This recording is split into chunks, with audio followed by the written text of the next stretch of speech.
happy to see you all here today. My name is Lorien. This is Yoga for Cancer Survivorship. So we're all here today to learn about how yoga can support us as we are traveling along our cancer journey.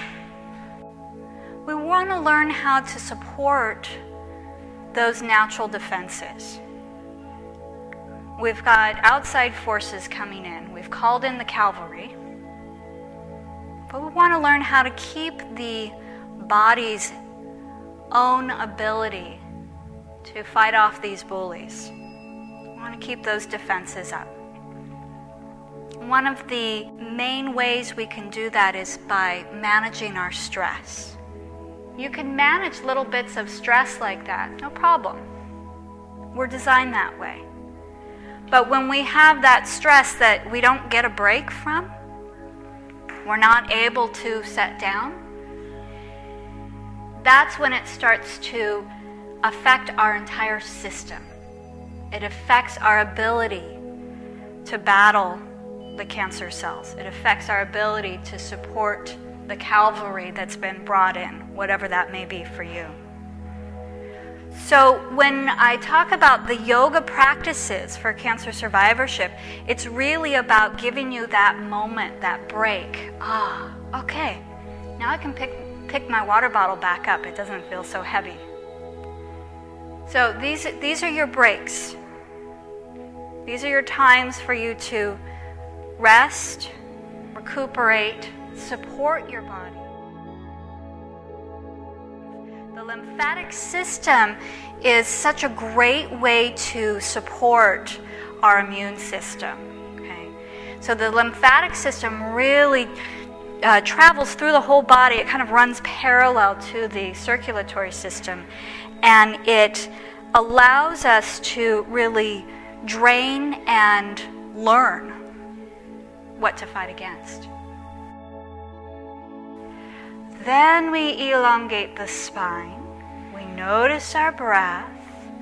We notice any tingling that might be happening in the body, right? Any circulation that's going on. Wherever the blood is flowing, that's where the lymph is flowing too. And then we imagine all this good fluid moving from the fingers in, from the toes up. Both knees bent, get lighter on your fingertips and look forward. So you're kind of sitting down in a chair. Now push the floor away. Use your abdominal muscles to slowly bring you up. If you can feel your toes to spread them, go ahead and do that. If you can't, imagine you spread them really wide. And then let your hands hang down by your sides. Good. Okay, now the knees are going to stay a little bit soft here, just a little bit soft. Because the next thing I'm going to ask you to do is shift the weight a tiny bit forward towards the balls of your feet. Not so much that you lift your heels up, but just a little weight forward. And then you're going to shift just a little weight back. Yeah. And then go back and forth that way a little bit. Forward, a little bit back.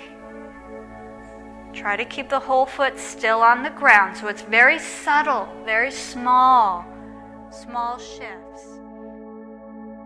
Those of you who practice this pose without the wall, it's an interesting variation. It's worthwhile to try it. Okay.